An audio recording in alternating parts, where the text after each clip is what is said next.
இந்த எலிகு சொல்லுகிற ஒவ்வொரு வார்த்தைகளும் நம்ம கேட்கும் பொழுது இவன் எதையோ சொல்ல வரான், ஏதோ ஒரு காரியம் அவனுக்குள்ள வெளிப்பட்டு இருக்கு. நல்லா கவனிங்க அருமையான தேவனுடைய பிள்ளைகளே, ஏதோ அவன் சொல்ல வரான், அந்த காரியம் அது தேவனுக்குரியதா இருக்கும்னு நினைக்கிறேன், அது நம்முடைய வாழ்க்கையில பிரயோஜனமா இருக்கும் என்பதை நம்ம என்ன பண்ணணும், ரிசீவ் பண்ணிக்கணுங்க.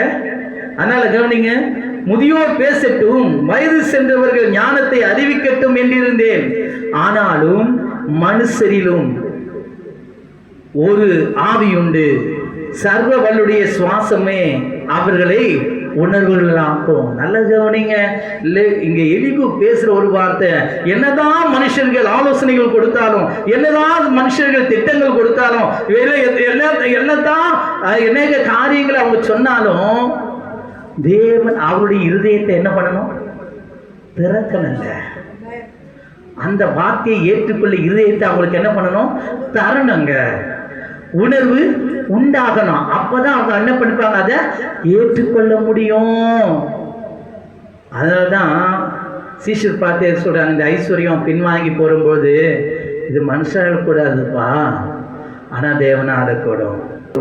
யோசிச்சு சொல்றான், அது தேவனுடைய ரகசியம், தேவனுடைய காரியம், அதை என்கிட்ட கொண்டு வாங்க. அல்லேலூயா. அதனால தேவனுடைய பிள்ளைகளே, என்னதான் நம்ம ஆலோசனை கொடுத்தாலும், திட்டங்களை கொடுத்தாலும், இப்ப கூட நானும் என் மனைவியும் அநேக காரியங்களை சொன்னோம், ஆனா அது திறந்திருக்க, உங்களுக்கு இருதயம் திறப்பப்பட்டிருந்தாதான் அது ஏற்றுக்கொள்ள ஒரு உணர்வு உங்களுக்குள்ள உண்டாகும். அதனால்தான் இந்த லெலுகு யோபு கிட்ட பேசுறப்ப கவனமா பேசும். அப்போ யோபையோட சின்னவனா தான் இருப்பான், ஓகேங்களா, அவன் சிநேகிதர்களாம் இவனோட பெரியவனாக தான் இருப்பான். அதனால தான் இங்க அழகா அவன் சொல்றான், நல்ல கவனிங்க, மனுஷரில் ஒரு ஆவி உண்டு, சர்வ வல்லருடைய சுவாசமே அவர்களை உணர்வுள்ளாக்கும். பெரியோர் எல்லாம் ஞானிகள் அல்ல, முதியோர் எல்லாம் நீதியை அறிந்தவர்களும் அல்ல, ஆகையால் எனக்கு செவி கொடுங்க, நானும் என் அபிப்பிராயத்தை வெளிப்படுத்துவேன் என்றான். அல்லேலூயா.